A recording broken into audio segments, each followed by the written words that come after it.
Good evening, I'm Robert Lawson with NUCAT News in New Ulm. In local news, the New Ulm School Board discussed their goals, objectives, and new mission statements throughout the schools in the district. The New Ulm City Council held a public hearing for noise variation for the New Ulm Chamber of Commerce car roll-ins, and the Brown County Historical Society held a presentation on historic homes in town. In state news, the Minnesota legislature wrapped up the 2024 session with last-minute contention, and Governor Walz sent the Minnesota National Guard to aid crews searching for two canoeists who disappeared in the Boundary Waters canoe area. Uber and Lyft will return to Minnesota after lawmakers struck a deal.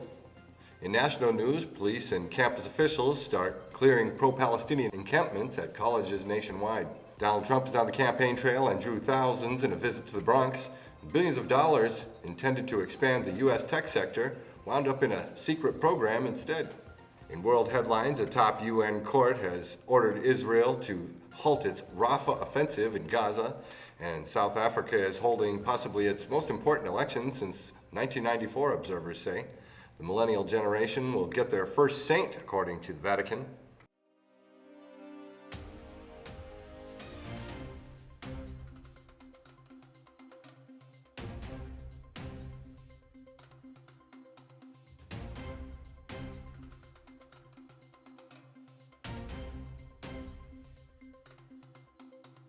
Welcome to NUCAT News. I'm Robert Lawson. The New Ulm School Board discussed their goals, objectives, and new mission statements throughout schools in the district. Teachers from 3 different New Ulm area schools presented information to the board Thursday, May 23rd. It is the mission of the New Ulm K-12 math educators to develop a strong mathematical foundation for every student, promote critical thinking skills and problem-solving abilities, and empower them to use math as a tool for success in their future academic and professional pursuits. We aim to create a safe, inclusive, and collaborative learning environment that encourages curiosity, creativity, and a lifelong appreciation for mathematics. The New Ulm City Council held a public hearing for noise variations for the New Ulm Chamber of Commerce car roll-ins. They authorized a request to permit amplified sound during the car roll-in nights on Minnesota Street between 1st Street South and 3rd Street North from 4:30 p.m. to 1 a.m. Friday, June 14th, Friday, July 12th, and Friday, August 16th. Okay, as far as this variance goes, my wife and I are against it. We've been running our business and living on Minnesota Street for the past 27 years. We have that building. It is classified for tax purposes as commercial, split class, residential homestead. We run our business Monday through Saturday, so we're working on Friday, we're working on Saturday. We note that in the past there have been variances, but those variances are usually for either a movie on the street or a street dance that ends at 11. That's not so bad. When you're starting to do this where it'll go till 1 o'clock, maybe the music stops at 12, maybe it goes longer, we don't know.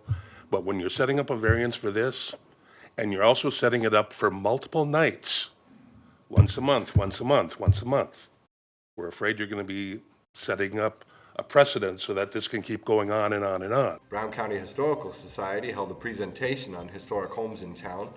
Several homes were featured in the presentation, homes built as strong as time. The homeowners were also in attendance. This house, this story is full of twists and turns. The state legislature wrapped up Monday amidst contentious yelling and argument up to the last minute of procedure. Nearly $1 billion of bonding was expected to pass, but didn't get the opportunity, and Republicans are frustrated at the Democratic majority after they pushed through a tax bill consisting of more than 1,400 pages at the last minute without providing them time to review it.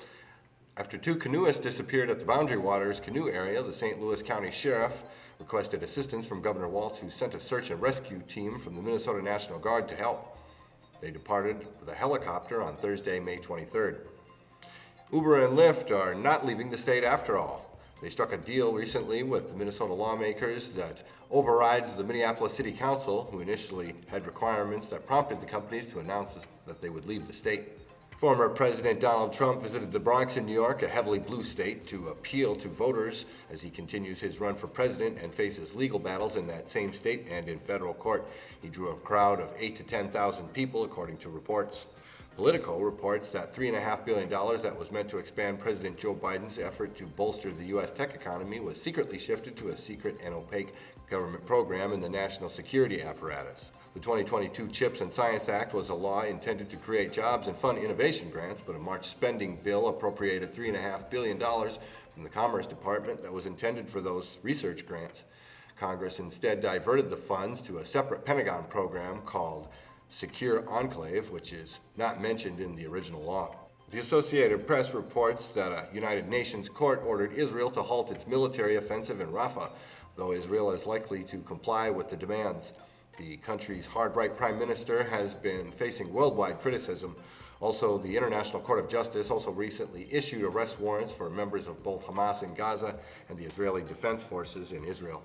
Observers watching the upcoming election in South Africa say it's historic, possibly the most important since 1994.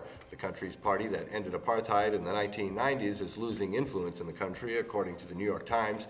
The Economist poll tracker suggests that the ruling African National Congress will win its lowest share of the vote ever, probably falling below 50% for the first time. South Africa's proportional voting system means that it would need to form a coalition to govern, and potential partners range from thuggish black nationalists to multiracial liberals. Millennials will get their first saint, according to the Vatican. Carlos Acutis, who died of leukemia at the age of 15 in 2006, is set to become the first saint of the millennial generation. China continues to encircle Taiwan with military drills. The People's Liberation Army said Friday that the drills are designed to test China's ability to seize power. They have been escalating pressure in the recent years, butting heads with dominant Western powers. That's your local, national, and world news. From the NUCAT studios in New Ulm, I'm Robert Lawson.